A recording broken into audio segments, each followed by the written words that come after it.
Hello everyone, कैसे हैं आप लोग। आशा करते हैं कि आप लोग अच्छे होंगे। हम लोग क्लास 12th फिजिक्स का चैप्टर नंबर 1 करना है, जिसका नाम है विद्युत आवेश तथा विद्युत क्षेत्र। उसमें हम लोगों ने कल पढ़ा था विद्युत द्विध्रुव और विद्युत द्विध्रुव आघूर्ण। आज का हमारा टॉपिक है एक समान विद्युत क्षेत्र में विद्युत द्विध्रुव पर बल तथा बल आघूर्ण। इसको इंग्लिश में बोलते हैं force and torque on an electric dipole in uniform electric field. सबसे पहले हमने क्या किया है कि मान लिया है कि लेफ्ट साइड में कोई शक्तिशाली धन आवेश है और राइट साइड में कोई शक्तिशाली ऋण आवेश है। तो वैद्युत बल रेखाएं धन से निकलती हैं और ऋण की ओर जाती हैं। और यहाँ पे हमको बोल दिया है पहले ही कि एक समान विद्युत क्षेत्र की रचना करनी है। तो हमने यहाँ पर वैद्युत बल रेखाएं बनाया है जो कि ये विद्युत क्षेत्र को और एक समान विद्युत क्षेत्र को क्या कर रही है, प्रदर्शित। उसमें हमने क्या किया है कि अपना विद्युत द्विध्रुव को रखा है। तो विद्युत द्विध्रुव क्या होता है आप लोग जानते हैं, जब समान परिमाण के विपरीत आवेश, मतलब आवेश का परिमाण तो यहाँ पर क्यू दिख रहा है लेकिन इनकी प्रकृति क्या है, विपरीत है। मतलब एक माइनस आवेश है तो एक क्या है, प्लस आवेश। तो जब समान परिमाण के विपरीत आवेश एक दूसरे से अल्प दूरी का मतलब होता है कम दूरी, और ये दूरी हमने कितना माना है 2L रखे होते हैं, तो इस व्यवस्था को हम नाम देते हैं विद्युत द्विध्रुव। तो हमारा विद्युत क्षेत्र भी बन के तैयार है एक समान, और इसमें रखा गया है क्या, विद्युत द्विध्रुव। अब हमको देखना है कि इस विद्युत द्विध्रुव पर विद्युत क्षेत्र के कारण से जो बल लग रहा है और जो बल आघूर्ण लग रहा है वह कितना होगा। तो ध्यान से देखिए, ये प्लस इस प्लस को अपने से प्रतिकर्षित करेगा यानी दूर धकेलेगा, और इस पर एक दाईं ओर एक बल लगेगा और उस बल का नाम दिया जाएगा F1। F1 हो गया।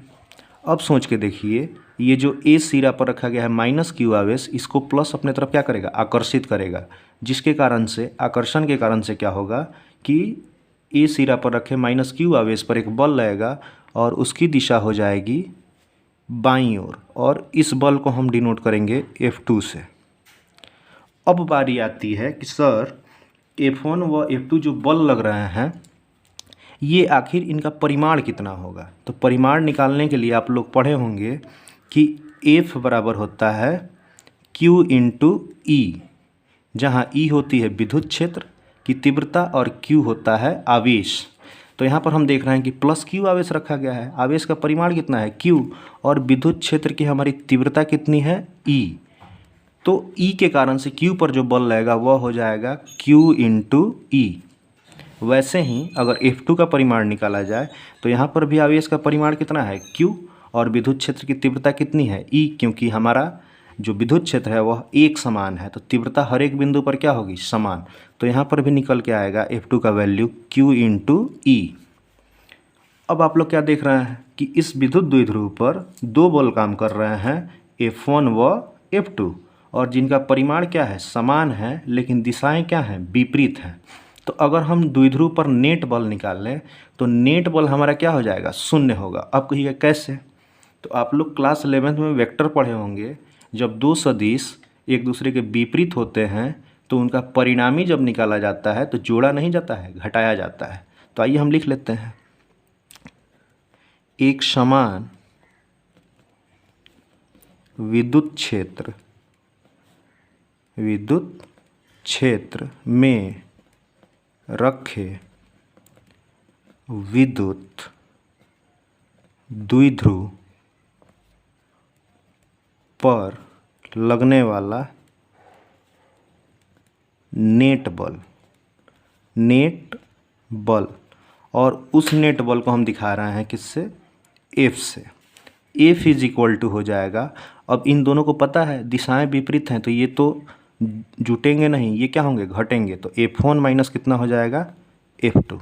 अगर नेट बल F निकाला जाए तो F1 का वैल्यू है QE और F2 का भी वैल्यू कितना है, QE। तो ये कैंसिल आउट होकर के कितना हो जाएगा, 0।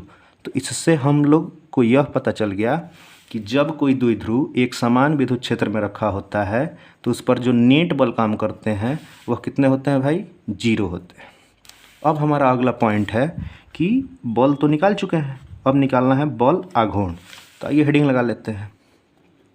अब हमारा अगला हेडिंग हो जाएगा बल आघूर्ण। बल आघूर्ण का फॉर्मूला होता है बल गुने बलों के बीच की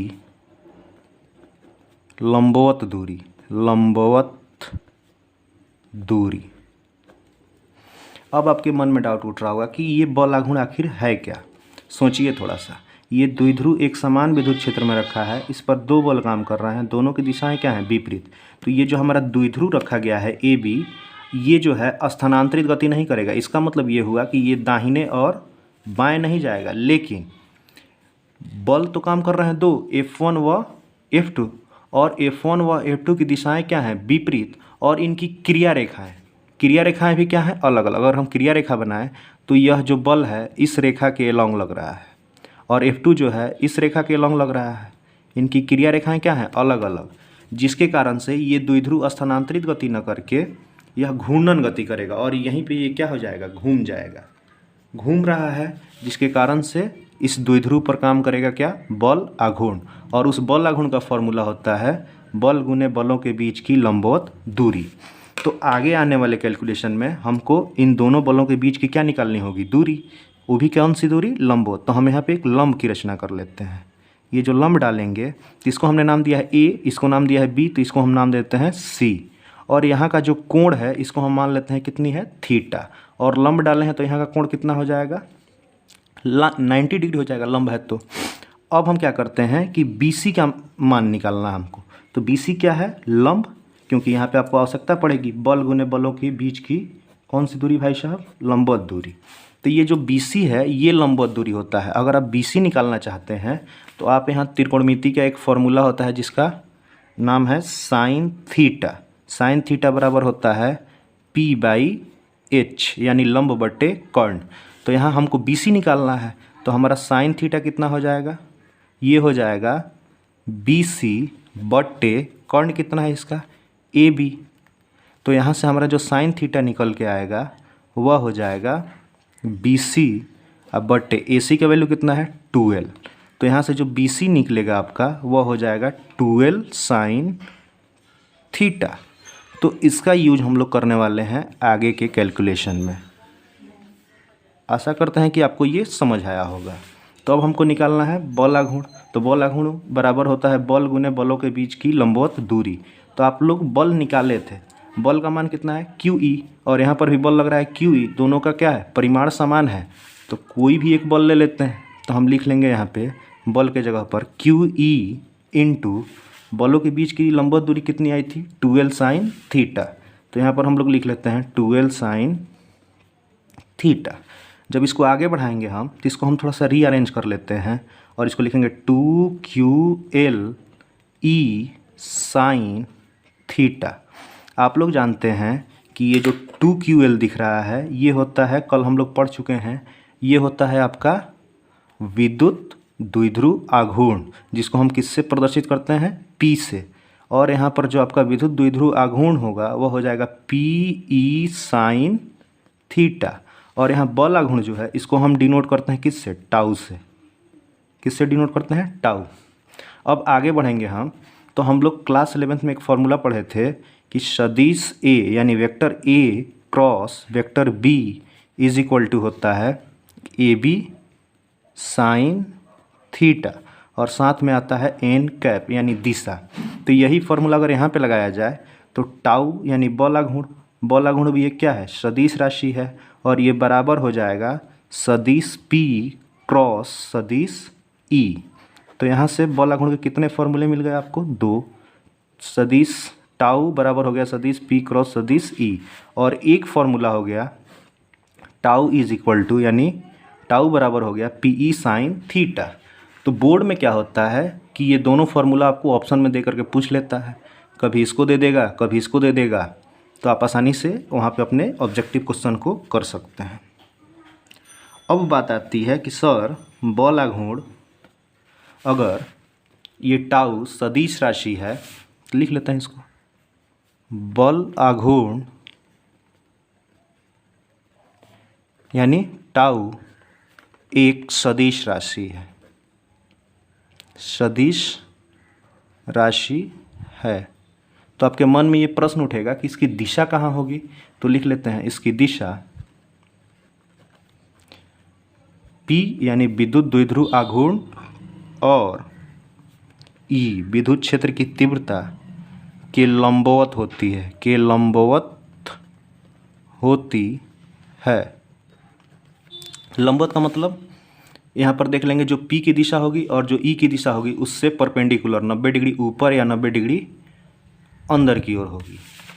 अब हम आगे बढ़ते हैं। एक और क्वेश्चन क्रिएट होता है यहाँ पे कि एक समान विद्युत क्षेत्र में ये जो विद्युत द्विध्रुव रखा गया है, इस पर महत्तम का मतलब होता है मैक्सिमम बल आघूर्ण कब लगेगा। तो आप सोच के देखिए, अगर इस विद्युत द्विध्रुव को हम विद्युत क्षेत्र में से लंबवत रख दें, लंबवत का मतलब 90 डिग्री पर रख दें, तो जितनी वैद्युत बल रेखाएं गुजरेंगी इस पर क्या लगाएंगी, बल। तो हम यहाँ पे लिख लेते हैं बल आघूर्ण के महत्तम मान के लिए यहाँ विद्युत द्विध्रुव और विद्युत क्षेत्र के बीच का ये जो एंगल है वह कितना होना चाहिए, थीटा होना चाहिए हमारा 90 डिग्री। जब थीटा 90 इस फॉर्मूले में रखेंगे तो टाउ इज इक्वल टू निकल के आएगा पी ई साइन 90 डिग्री। और ये जो टाउ उस समय होगा वह टाउ क्या होगा, मैक्सिमम होगा। तो टाउ मैक्सिमम का जो वैल्यू आ जाएगा आपका वह हो जाएगा पी ई। तो यहाँ पर हम लोग देखते हैं कि जो टाउ मैक्स होगा वह कितना हो जाएगा, पी ई हो जाएगा। और यह कब होगा, जब आपके थीटा का मान 90 डिग्री हो जाए। इसका मतलब कि विद्युत क्षेत्र और विद्युत द्विध्रुव के बीच का जो कोण है वह 90 डिग्री हो जाएगा। तो आपका टाउ क्या आएगा, यानी बल आघूर्ण क्या आएगा, महत्तम आएगा। तो आशा करते हैं कि आज की वीडियो आपको समझ में आई होगी। अगर कोई डाउट है तो आप लोग कमेंट में हमसे पूछ सकते हैं।